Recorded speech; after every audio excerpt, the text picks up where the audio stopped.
Hello friends, Neha એજ્યુકેટરમાં આપનું સ્વાગત છે. આજે હું તમારા માટે લઈને આવ્યું છું 20 જુલાઈ 2026ના મહત્વના કરંટ અફેર્સ, જે તમારી આવનારી પરીક્ષામાં તમને ખૂબ ઉપયોગી થશે અને ચોક્કસથી તમને 1 માર્ક અપાવશે. પરંતુ એ પહેલા વિડીયોની લિંક મિત્રો સાથે શેર કરવાનું ભૂલતા નહીં અને એક રિક્વેસ્ટ કે વિડીયોને શરૂઆતથી લઈને અંત સુધી જોશો તો જ તમને કન્ટેન્ટ અંગે માહિતી મળશે. તમે અધૂરો છોડશો તો તમને કઈ આઈડિયા નહીં આવે. તમે જેમ મોટા મોટા ક્લાસીસના જેમાં તમને વધારે પડતો ટાઈમ વેસ્ટ કરે છે, 2 કલાકનો એક 5 ટોપિક માટે 1.5 કલાક થઈ જાય છે તમારો, એવા વિડીયોઝ તમે પૂરા જોઈ શકો છો સ્કીપ કર્યા વગર. તો હું તમને ઇમ્પોર્ટન્ટ માહિતી બિલકુલ પણ ટાઈમ વેસ્ટ કર્યા વગર, તમને ઇરિટેટ કર્યા વગર કે તમને અપમાનિત કર્યા વગર આપું છું. મેં જોયું છે કે ઘણા લોકો પોતાનું કરંટ અફેર સારું હોય છે પરંતુ એટલું હ્યુમિલેટિંગ ભાષામાં વાત કરતા હોય છે, છતાં પણ તમને એ પસંદ આવે છે તો તમે અહીંયા પણ એક વખત પૂરો વિડીયો જોઈ શકો છો. વિડીયોની લિંક મિત્રો સાથે શેર કરજો અને વિડીયોને લાઈક કરવાનું ભૂલતા નહીં. અને તમે જીઓગ્રાફીનો ચોથો ભાગ ના જોયો હોય તો તમે ચોક્કસથી જોઈ લેજો.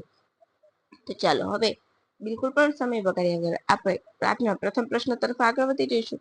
તાજેતરમાં લોન્ચ કરવામાં આવેલ વિક્રમ-1 રોકેટ કોના દ્વારા વિકસાવવામાં આવ્યું છે? મિશન આગમન હેઠળ લોન્ચ કરવામાં આવેલું છે વિક્રમ-1.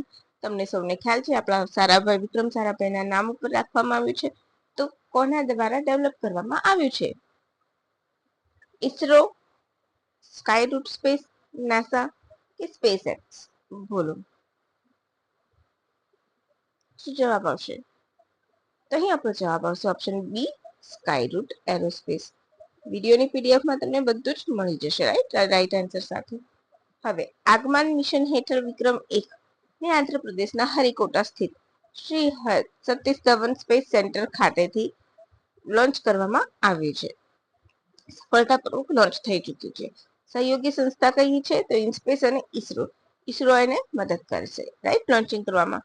હવે વિક્રમ-1 મિશન આગમન હેઠળ બનેલું ભારતનું પ્રથમ ખાનગી રીતે વિકસિત ઓર્બિટલ રોકેટ છે, રાઈટ. સ્કાયરૂટ એરોસ્પેસ મુખ્ય મથક ક્યાં છે? હૈદરાબાદના તેલંગાણામાં આવેલું છે. તો તમારે આટલું યાદ રહી ગયું અગત્યનું. હવે આપણે જોઈએ પ્રૂફ. ઓકે, થઈ ગયું. આ તમારું પ્રૂફ. અને કેવું છે તો ભારતનું પ્રથમ પ્રાઇવેટ રૂપે વિકસિત ઓર્બિટલ રોકેટ છે, બરાબર. અને વિશ્વનો ત્રીજો દેશ છે, યાદ રાખી લેજો. હવે આ રોકેટ વિશે આપણે માહિતી જોઈએ વિક્રમ વિશે. તો 4 તબક્કામાં છે. રોકેટમાં carbon composite structure, 3D printed liquid engine જેવી આધુનિક ટેકનોલોજી યુઝ કરવામાં આવી છે. લો અર્થ ઓર્બિટ એટલે 350 કિલોગ્રામ સુધીના પેલોડ લઈ જવાની ક્ષમતા ધરાવે છે, શક્યતા નહીં. લો અર્થ ઓર્બિટમાં, ઓકે. તેમજ લક્ષ્ય મેક્સિમમ કેટલું છે? તો પૃથ્વીથી લગભગ 450 કિલોમીટર ઊંચાઈએ LEO એટલે કે લો અર્થ ઓર્બિટની ક્ષમતા ધરાવે છે લક્ષ્યાંકમાં, રાઈટ. અને 350 સુધી યાદ રાખવાનું, બરાબર છે. મિશન દરમિયાન દરેક ભારતીય અને વિદેશી પેલોડનું પણ સફળ પરીક્ષણ કરવામાં આવ્યું છે. અહીં પ્રતિકાત્મક પેલોડ તરીકે કોસ્મિક બ્લૂમ અને 18 કેરેટ ગોલ્ડનું માઇક્રો રોકેટ પણ મોકલવામાં આવ્યું છે, જેમાં ડોક્ટર સીવી રામન, ડોક્ટર વિક્રમ સારાભાઈ અને ડોક્ટર APJ કલામની સૂક્ષ્મ પ્રતિમાઓ બનાવવામાં આવી છે. જેમાં તો ક્લાસિક બ્લોમ અને 18 કેરેટ ગોલ્ડ માઇક્રો રોકેટ પણ મોકલવામાં આવ્યું છે.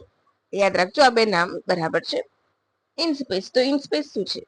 તો Indian national space promotion and authorisation centre પૂરું નામ છે. સ્થાપના 2018માં કરવામાં આવી હતી. મુખ્ય મથક અમદાવાદ, ગુજરાતમાં છે, રાઈટ. એટલું યાદ રાખજો. ભારતની ખાનગી અવકાશ ક્ષેત્રને પ્રોત્સાહન આપવા અને પ્રવૃત્તિને મંજૂરી આપવાનું કાર્ય કરે છે. ખાનગી કંપનીઓને ઇસરોની લોન્ચ પેડ, ટેસ્ટિંગ સુવિધા અને અન્ય અવકાશ ઇન્ફ્રાસ્ટ્રક્ચરનો ઉપયોગ કરવાની મંજૂરી આપે છે. એટલે કે સીધું ઇસરો સાથે નથી જવાનું, આપણે પહેલા ઇનસ્પેસ સાથે કોન્ટેક્ટ કરવો પડે એમ, બરાબર. ઇસરો તો તમને સૌને ખ્યાલ જ છે, Indian space research organisation. 15 August 1969માં સ્થાપના થઈ હતી. બેંગલુરુ, કર્ણાટકમાં મુખ્ય મથક છે. અધ્યક્ષ છે સીવી નારાયણ છે. મુખ્ય કાર્ય તો ઉપગ્રહ નિર્માણ અને પ્રક્ષેપણ કરવું, PSLV, GSLV, SLV, LVM3 જેવા વેહિકલ વિકસાવવા, ચંદ્રયાન, મંગળયાન જેવા સંચાલન કરવા અવકાશ ક્ષેત્રે અને અવકાશ વિજ્ઞાન સંચાર વિજ્ઞાન અને નેવિગેશન ક્ષેત્રે સંશોધન કરવાનો હેતુથી બનાવવામાં આવી છે, સ્થાપવામાં આવી છે. આ તમારું બધું જ એક પ્રશ્નમાં તમને કેટલી બધી માહિતી મેં આપી, પણ મેં બીજાની જેમ પેન પછાડીને બૂમો પાડીને તમને કશું જ નથી કહ્યું.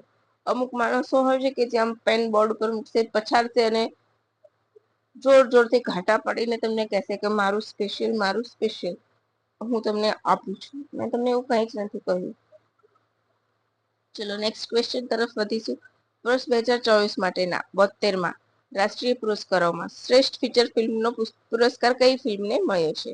અગત્યનો પ્રશ્ન છે. 2024ના પુરસ્કાર છે ને 72મું સંસ્કરણ છે, એ યાદ રાખવાનું છે.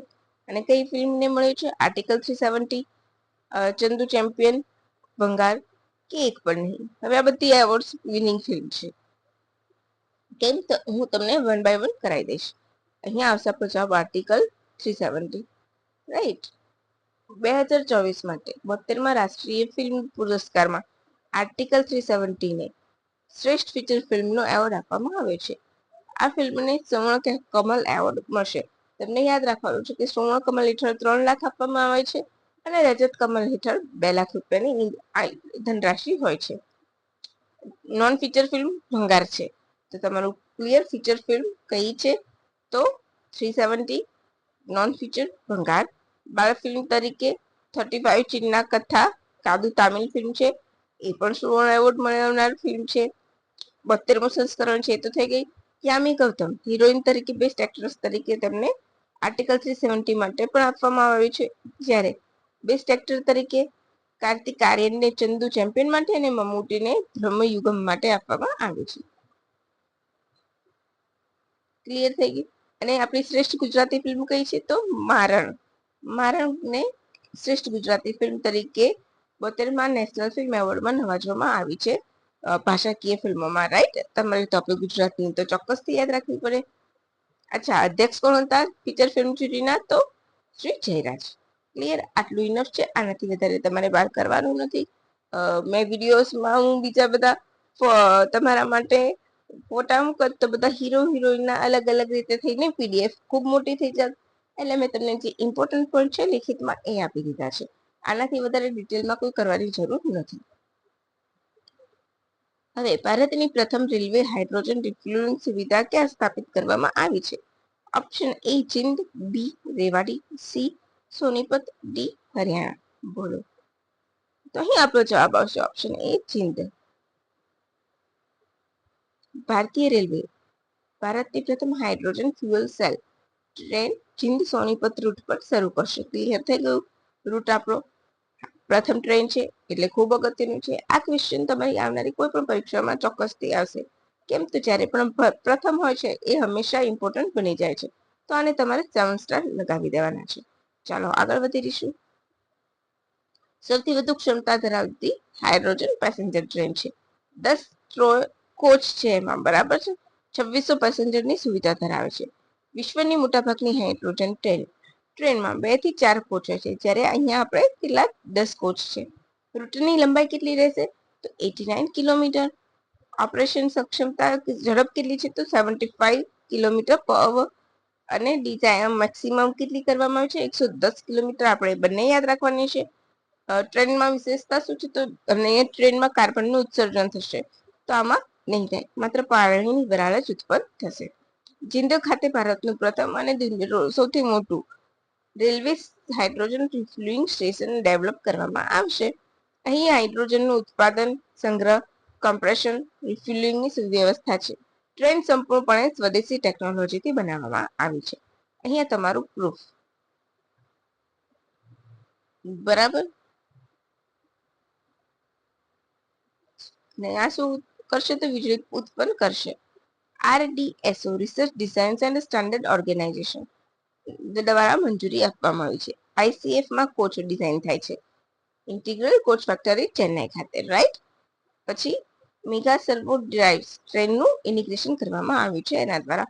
તો આ 3 નામ તમારે યાદ રાખવાના છે. પછી સલામતી વ્યવસ્થા તરીકે તો હાઇડ્રોજન લીકેજ ડિટેક્ટર છે. આગ ધુમાડો શોધવાની સિસ્ટમ રાખવામાં આવી છે. ઓટોમેટિક હાઇડ્રોજન શટડાઉન થઈ જશે.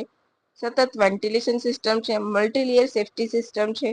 બરાબર. હવે આપણે જોઈએ કે ટ્રેન કેવી રીતે કામ કરશે. તો હાઇડ્રોજન પ્લસ ઓક્સિજન અને વીજળી, એમાંથી શું થશે? વીજળી ઉત્પન્ન, પ્લસ પાણીની પરંપરાગત ડીઝલ એન્જિનની જેમ ઇંધણ બાળવાને બદલે હાઇડ્રોજન ટ્રેનમાં proton exchange membrane fuel cell ટેકનોલોજીનો ઉપયોગ કરવામાં આવ્યો છે. તો યાદ રાખવાનું છે આ ઇમ્પોર્ટન્ટ કે હાઇડ્રોજન ટ્રેનમાં proton exchange membrane fuel cell ટેકનોલોજીનો ઉપયોગ કરવામાં આવ્યો છે. ક્લિયર?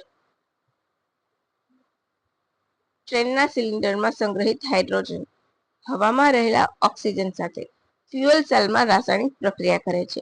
આ પ્રક્રિયાથી શું થશે?